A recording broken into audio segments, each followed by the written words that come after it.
हाय, आप सभी का पढ़ो और सीखो में स्वागत है। मैं अभिनंदन करता हूं आप सभी का जो आप मेरे चैनल पर विजिट करने आए।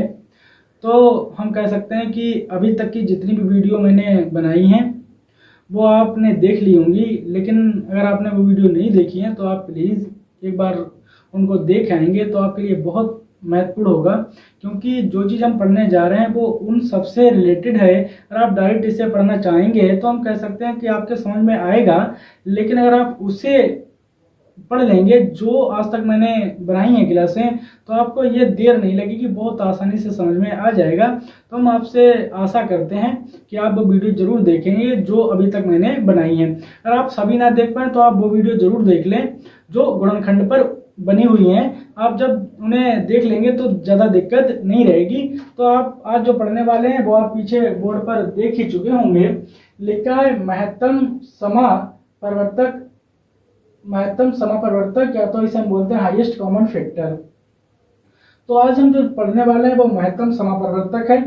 तो इसकी परिभाषा क्या कहती है, हम पहले परिभाषा देख लेते हैं। ये कहती है कि दो या दो से अधिक दी हुई संख्याओं के सार्वमूल है, या तो हम उसे बोल सकते हैं उभयनिष्ठ गुणनखंडों में सबसे बड़ा हो और उसके साथ साथ कैसा हो, सार्व हो। सार्व की दूसरे शब्दों में कह सकते हैं उभयनिष्ठ गुणनखंड इन दी हुई संख्याओं का महत्तम समापरिवर्तक कहलाता है। इसे संक्षेप में हम लोग मासा या HCF कहते हैं। आप सभी लोगों ने बहुत सुना होगा कि मासा, इस सवाल को अगर हम करना चाहें तो मासा द्वारा कर सकते हैं। मासा मुझे हर एक कंपटीशन में दिखाई देता है। तो हम कह सकते हैं जो मासा होता है उसी की जो फुल फॉर्म होती है उसे हम क्या कहते हैं, हाईएस्ट कॉमन फैक्टर कहते हैं, या तो इसे हिंदी में कहते हैं महत्तम समापरिवर्तक। तो हम आज ये देखने वाले हैं ये एक्चुअल में वास्तव में कहना क्या चाहता है। तो आप पहले महत्तम समापरिवर्तक की जो परिभाषा है या जो इसका मान है, जो कहना चाहता है वो देख लेते हैं। महत्तम का अर्थ आप देखेंगे तो ये होता है अधिकतम। तो हम कह सकते हैं जो महत्तम का अर्थ हुआ वो मेरे भाई क्या हुआ, अधिकतम। हम एक एक बात क्लियर करते चलेंगे। अधिकतम, इसका मान क्या हुआ मेरे भाई, अधिकतम। हम फिर कह सकते हैं कि जैसे हमारे पास ये समापरिवर्तक है ना, ये दो शब्दों से मिलकर बना है। एक सम से, फिर दूसरे शब्द से बना है, वो बना है अपवर्तक से। तो सम का मतलब आप सब लोग जानते हैं, जो जोड़ा में हो, जो दो से विभाजित हो जाए उसे हम सम कहते हैं। लेकिन अपवर्तक का मतलब होता है उभयनिष्ठ। क्या होता है मेरे भाई, उभयनिष्ठ। उभयनिष्ठ किसे कहते हैं हम अच्छी तरीके से जानते हैं। आप दो संख्याएं लें, दो संख्याओं के आप गुणनखंड करें, हो सकता है आप 3 संख्याएं लें, हो सकता है आप 4 संख्याएं लें, लेकिन ये मानकर चलते हैं आप सिर्फ 2 संख्याएं भी ले रहे हैं। तो मानकर ये चलते हैं आपने 2 संख्याएं ली, उन दोनों संख्याओं के आपने गुणनखंड कर लिए। जैसे ही आपने गुणनखंड किए, उनमें से दोनों गुणनखंड आपने करने के बाद ये चेक करा कि ऐसा कौन कौन सा गुणनखंड है जो उन दोनों संख्याओं को विभाजित कर देता है, तो वही आपका जो कहलाता है वो उभयनिष्ठ कहलाता है। लेकिन मेरे भाई यहाँ पर हम उभयनिष्ठ के साथ साथ ये भी देखने वाले हैं कि सबसे बड़ा कौन है। सबसे बड़ा जब मुझे पता लग जाएगा तब वही हमारा जो कहलाएगा वो क्या कहलाएगा, वो हमारा मासा कहलाएगा। जी क्या कहलाएगा मेरे भाई, मासा कहलाएगा। तो आज देखते हैं कि मासा किस प्रकार से हमारी दैनिक जीवन में प्रयोग होने वाला है और इनको हम किस प्रकार से करते हैं। तो ये जो परिभाषा है ये मैं आशा करता हूँ कि आप सभी लोगों ने नोट कर ली होगी। अगर नोट नहीं किए तो आप इसका स्क्रीनशॉट करके आप बाद में इसका उतार लें या इसको आप उतार लें। तो हम देखने वाले हैं ये कि किस प्रकार से इसे पढ़ते हैं। तो अब आप टेंशन ना लें, सबसे पहले हम इस परिभाषा को देखते हैं कि परिभाषा कहना क्या चाहती है। तो हम 2 संख्याएं लेते हैं मेरे भाई। कितनी संख्याएं लेते हैं, 2 संख्याएं लेते हैं। 2 संख्याएं लेने के बाद हम ये चेक करने वाले हैं कि ये परिभाषा क्या कहती है। 2 संख्या जैसे मैंने मानकर चलते एक 12 संख्या ले ली और एक मैंने ले ली मेरे भाई 18। इसके गुणनखंड मुझे करना तो हम अच्छी तरीके से जानते हैं। ये 1 से विभाजित हो जाएगी, ये 2 से, और मेरे भाई ये 3 से, ये मेरे भाई 4 से, और ये मेरे भाई 6 से, और मेरे भाई ये 12 से। आप सब लोग जानते हैं ये 1 से विभाजित होगी, ये 2 से विभाजित होगी, ये 3 से विभाजित होगी, ये 6 से विभाजित होगी, ये 9 से, और ये मेरे भाई 18 से। ये सब लोग आप जानते हैं अच्छी तरीके से कि गुणनखंड हम किसी भी संख्या के किस प्रकार करते हैं। तो हम कह सकते हैं कि 12 के गुणनखंड मैंने कर लिए और 18 के गुणनखंड कर लिए। अब हम इस परिभाषा को पढ़ते हैं। ये कहती है 2 या 2 से अधिक। तो हमने 2 संख्याएं ले ली, हो सकता है आप 3 ले लें, लेकिन अभी तक हम यही मानकर चलते हैं 2 संख्याएं। तो मैंने 2 संख्याएं ले ली। फिर आगे क्या कहती है परिभाषा, दी हुई संख्याओं के सार्व उभयनिष्ठ गुणनखंडों। तो हम कह सकते हैं कि इन दोनों संख्याओं के ऐसे गुणनखंड जो उभयनिष्ठ हों। उभयनिष्ठ मतलब वो इस वाली भी संख्या में हो और इस वाली भी संख्या में हो। तो हम कह सकते हैं एक तो मेरे भाई ये है, एक तो मेरे भाई ये है, और एक तो मेरे भाई ये है, और एक मेरे भाई ये है। इसके अलावा कोई भी ऐसा गुणनखंड नहीं है जो उभयनिष्ठ हो। यही है, 1 है, 2 है, 3 है और 6 है। तो हम देखते हैं आगे उभयनिष्ठ। तो उभयनिष्ठ मैंने देख लिया। गुणनखंडों में सबसे बड़ा, ये सबसे बड़ी इंपॉर्टेंट बात है कि उभयनिष्ठ तो भाई सभी हैं, लेकिन इनमें से कौन सा ऐसा मान लें, ऐसी कौन सी इनमें संख्या मान लें जो सबसे बड़ी हो, या हम कह सकते हैं वो मासापा कहलाएगा। तो देखेंगे आप 1 भी है, 2 भी है, 3 भी है, 6 भी है। तो हम यहाँ पर ये चेक करने वाले ऐसी कौन सी संख्या है जो इन दोनों संख्याओं को काट दे या विभाजित कर दे। तो हम देखते हैं कि परिभाषा क्या कहती है। तो देखेंगे आप मतलब उभयनिष्ठ गुणनखंडों में सबसे बड़ा मेरे भाई, आप 2 संख्याएं लें, उनके गुणनखंड करें, फिर आप उन गुणनखंडों में से ये चेक करें, उन सबसे जो आपके पास गुणनखंड है ना, उन सभी गुणनखंडों में आप एक उभयनिष्ठ लें। उभयनिष्ठ लेने के बाद फिर आप ये चेक करके देखें कि वो संख्या सबसे बड़ी है या फिर नहीं है। तो आप देखेंगे एक उभयनिष्ठ है, लेकिन मेरे भाई 1 से अलावा 2 भी है, तो एक बड़ा तो नहीं होता है, तो ये उभयनिष्ठ नहीं हो सकता है, क्योंकि मुझे उभयनिष्ठ के साथ साथ सबसे बड़ा चाहिए है। तो उभयनिष्ठ तो है लेकिन सबसे बड़ा नहीं है। आप देखेंगे ये 2 उभयनिष्ठ तो है लेकिन सबसे बड़ा नहीं है, तो ये भी नहीं हो सकता है, ये भी नहीं हो सकता, लेकिन मेरे भाई ये हो सकता है। तो हम कह सकते हैं कि हमारे पास जो सबसे बड़ा उभयनिष्ठ होगा वो कौन सा होगा, 6 होगा। तो सबसे बड़ा सार्व भी है। सार्व उभयनिष्ठ मतलब जो दोनों में उपस्थित हो। तो देखो आप इसमें भी है और इसमें भी उपस्थित है। गुणनखंड इन दी हुई संख्याओं का महत्तम समवर्तक कहलाता है। तो हम कह सकते हैं 12 और 18 का, 12 व 18 का जो हमारे पास महत्तम परिवर्तक होगा मेरे भाई, वो क्या होगा, 6 होगा।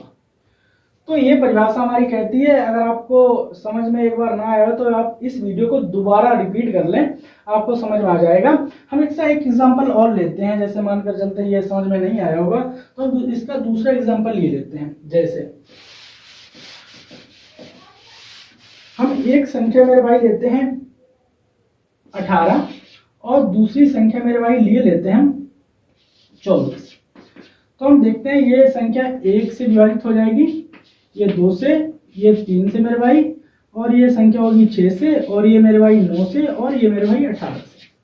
हम 24 को देखते हैं ये किससे किससे विभाजित होगी, 1 से, 2 से, 3 से, 4 से, 6 से, और मेरे भाई ये 8 से, और मेरे भाई ये 16 से, और मेरे भाई ये 24 से, सॉरी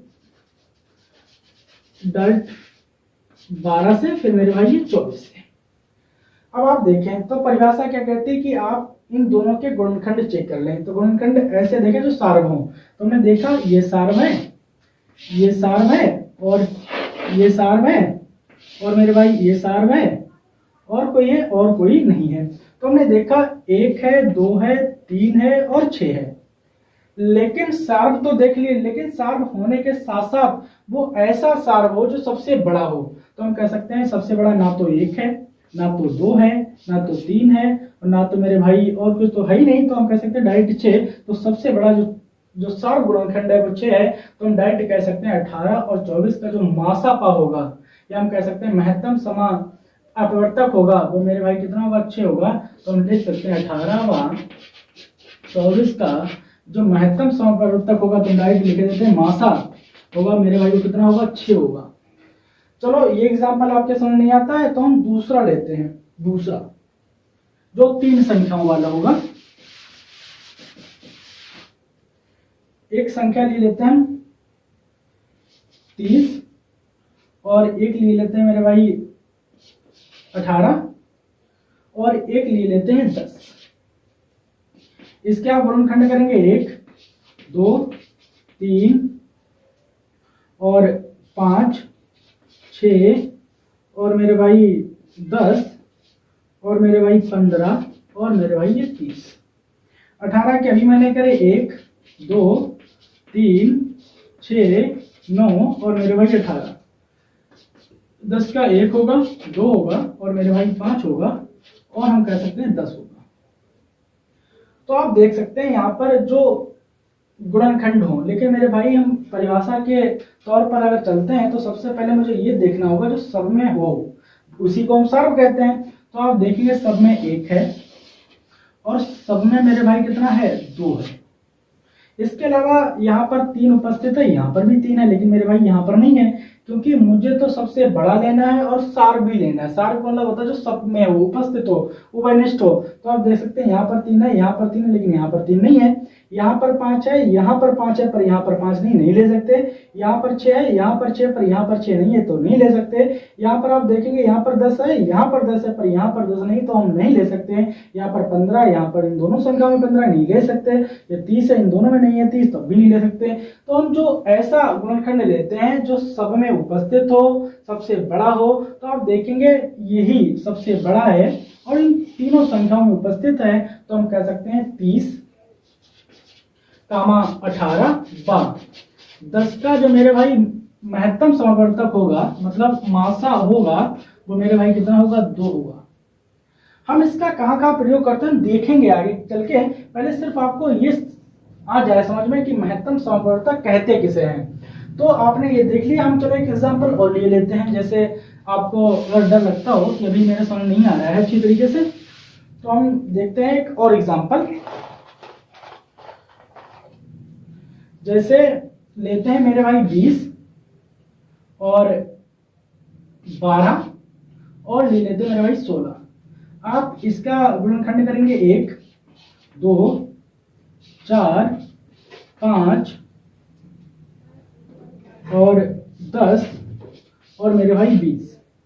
आप इसे देखेंगे तो 1, 2, 3, 4, 6 और मेरे भाई 12। इससे आप देखेंगे 1, 2 और 4, 8 और मेरे भाई डायरेक्ट 16। तो हम ये देखते हैं कि इनमें ऐसा कौन सा गुणनखंड है जो सार्व है। तो हम देख लेते हैं 1 है, आप देखेंगे मेरे भाई 2 है, आप देखेंगे मेरे भाई 4 है, मजा आ गया, इसमें भी 4 उपस्थित है। और इसके साथ साथ हम कह सकते हैं ऐसा कोई गुणनखंड नहीं है जो इन तीनों में उपस्थित है। तो सबसे पहला नियम तो ये कहता है कि आप जो संख्याएं लें, 2 हो या 2 से अधिक जो संख्याएं लें, आप उन सभी के गुणनखंड लें, लेकिन कैसे, उभयनिष्ठ हो।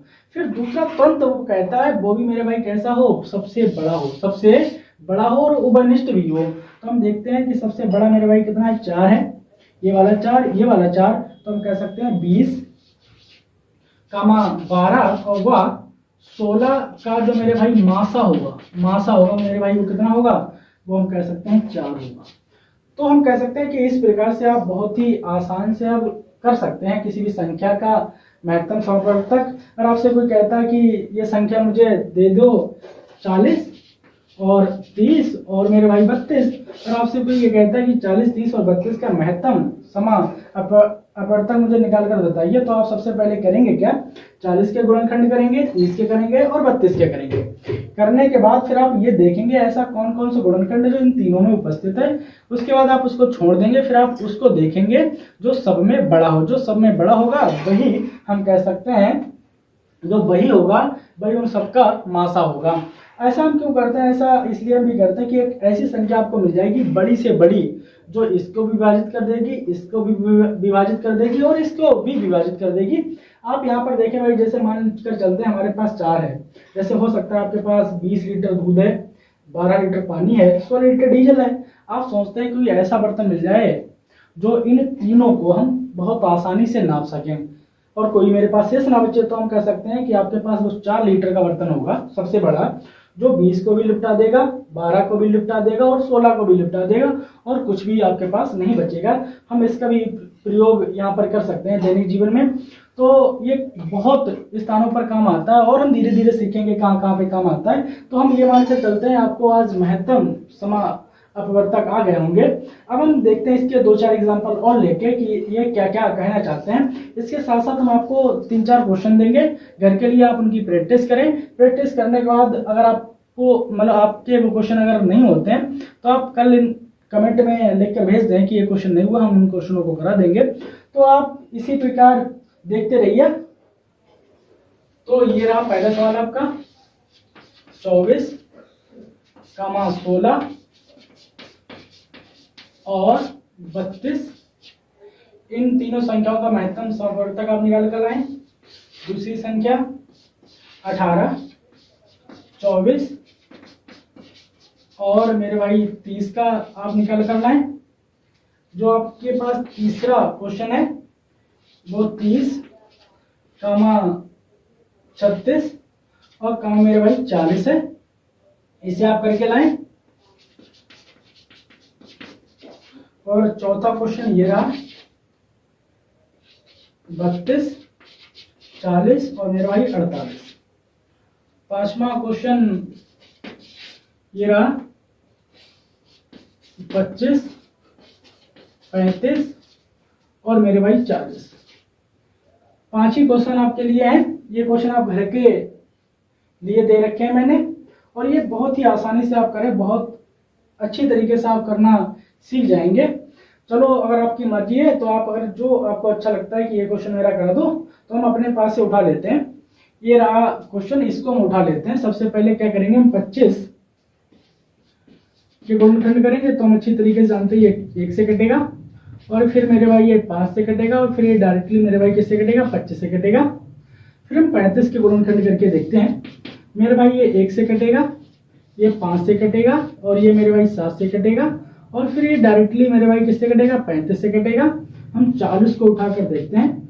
40 1 से विभाजित हो जाता है, 2 से, फिर मेरे भाई ये 4 से, फिर ये 5 से, फिर मेरे भाई ये 8 से, फिर ये 10 से, फिर ये जो होगा वो 20 से, फिर मेरे भाई ये 40 से। क्योंकि हम अच्छी तरीके से जानते हैं गुणनखंड किस प्रकार किए जाते हैं। अगर आपको नहीं आते हैं गुणनखंड करना तो आप मेरी बैक वीडियो देख लें, उनमें सब दे रखा है कि किस प्रकार से हम किसी संख्या के गुणनखंड करते हैं। तो मैंने देखा कि 25 के ये रहे, 35 के ये रहे, 40 के ये गुणनखंड रहे। तो हम यहाँ पर ये देखने वाले हैं कि ऐसा कौन कौन सा गुणनखंड इन तीनों में उपस्थित है। तो आप देखेंगे ये रहा, दूसरा 2 यहाँ पर है पर इनमें किसी में नहीं है, लेकिन मुझे 5 दिखाई देता है। तो आप देखेंगे ये रहा। इसके अलावा ऐसा कोई भी गुणनखंड नहीं है जो 40, 35 और 25 को विभाजित करता और सबसे बड़ा हो। तो हम कह सकते हैं यहाँ पर 25 है तो यहाँ पर 25 नहीं है, ना यहाँ पर 25 है, यहाँ पर 7 है, ना यहाँ पर है, ना यहाँ पर। तो कुल मिलाकर हम उस गुणनखंड को लेते हैं जो इन तीनों संख्याओं में उपस्थित हो। तो हम कह सकते हैं कि जो हमारे पास इसका मासापा होगा 25, 35 व 40 का मेरे भाई जो मासा होगा ना वो कितना होगा, वो मेरे भाई 5 होगा। तो अब आपको डर नहीं रहेगा कोई भी क्वेश्चन के मासापा बताने के लिए। तो मैंने एक तो करा दिया, ये 4 क्वेश्चन आपके लिए हैं। आप इनको बहुत अच्छे तरीके से घर से करके लाएं। ये मेरा भरोसा है कि आप इन सभी क्वेश्चनों को करके जरूर लाएंगे।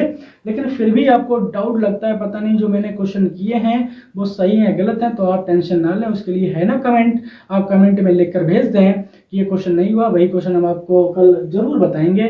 तो मेरे भाई आप इसी प्रकार मेरे साथ बने रहिएगा। चलते हैं हम आज, कल मिलेंगे इसी टाइम। जय हिंद, जय भारत।